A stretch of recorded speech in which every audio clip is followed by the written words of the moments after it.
పాలన మరిచిన రాజు. ఒక ఊరిలో ఒక రాజు ఉండేవాడు. అతను పరిపాలనను అస్సలు పట్టించుకునేవాడు కాదు.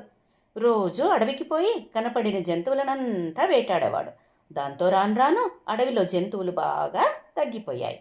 ఆ అడవిలో ఒక ముని తపస్సు చేసుకుంటూ ఉండేవాడు. అతని కుటీరంలో చుట్టూ చాలా సాధు జంతువులు తిరుగుతుండేవి. రాజు వాటిని కూడా వదలకుండా వెతికి వెతికి వేటాడసాగాడు. అదంతా చూసిన ముని రాజుని ఎలాగైనా సరే మంచి దారిలోకి తేవాలి అనుకున్నాడు. ఒకరోజు రాజు సైనికులతో ఎప్పట్లాగానే వేటకు వచ్చాడు. కాసేపటికి ఎక్కడి నుంచి వచ్చిందో గాని ఓ పెద్ద సింహాల గుంపు మెరుపు వేగంతో వారిపై దూకింది. సైనికులంతా చెల్లాచెదురై తలా ఒక దిక్కుగా పారిపోయారు. రాజు చేతిలోని బాణం కూడా జారి కింద పడిపోయింది. అతను భయంతో పారిపోసాగాడు. సింహం ఒకటి రాజు వెంట పడింది. పరిగెత్తి పరిగెత్తి అలసిపోసాగాడు.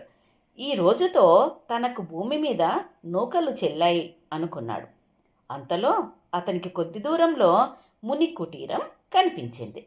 లేని సత్తువ తెచ్చుకుని వేగంగా ఉరుకుతూ వెళ్ళి ముని కాళ్ళ మీద పడ్డాడు. ముని చిరునవ్వుతో పైకి లేపాడు.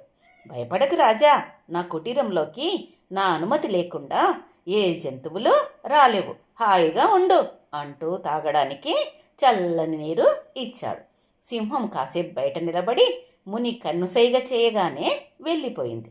రాజు సేద తీరాక, చూడు రాజా, జంతువులకైనా మనుషులకైనా బతుకు మీద తీపి ఒకటే.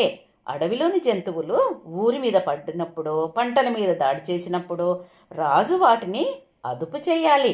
అంతేగాని పరిపాలన గాలికి వదిలేసి ఇలా విందులు వినోదాలతో గడిపితే ఎలా?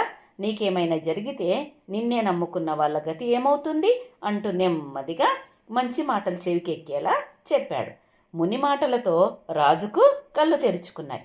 అప్పటినుంచి విలాసాలు వదిలేశాడు. చక్కగా పరిపాలన సాగించి మంచి పేరు తెచ్చుకున్నాడు.